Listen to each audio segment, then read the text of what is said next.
चला शिकूया इंग्रजी. चला शिकूया ईचा आवाज सायलेंट असणारे शब्द वाचन.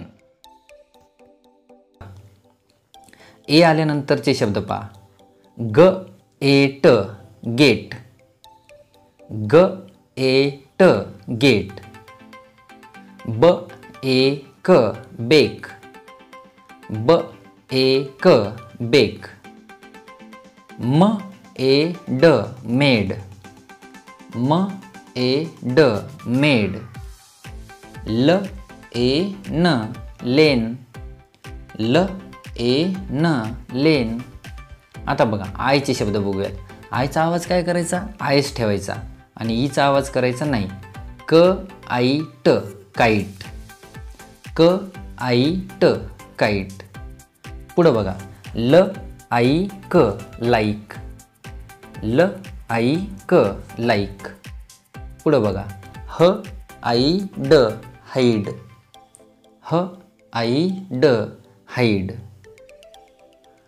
प आई प पाईप, प आई प पाईप. अजून शब्द बघूयात. ओ आणि यूचे बघा शब्द. ओचा आवाज ओच ठेवायचा, ईचा आवाज बंद करायचा, सायलेंट ठेवायचं.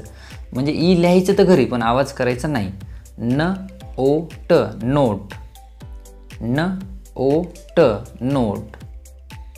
र ओ म रोम, र ओ म रोम. म ओ ड मोड, म ओ ड मोड.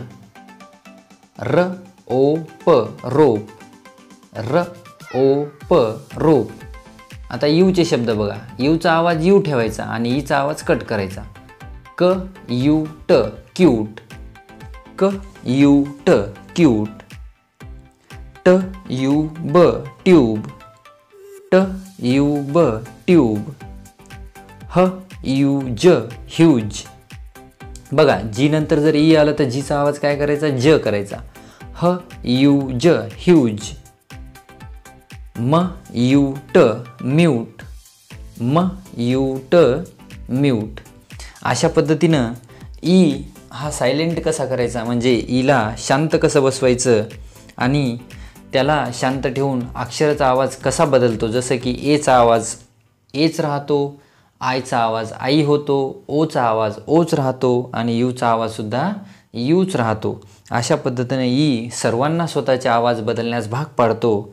असे ईचे नियम आज आपण बघितलेले आहेत. धन्यवाद.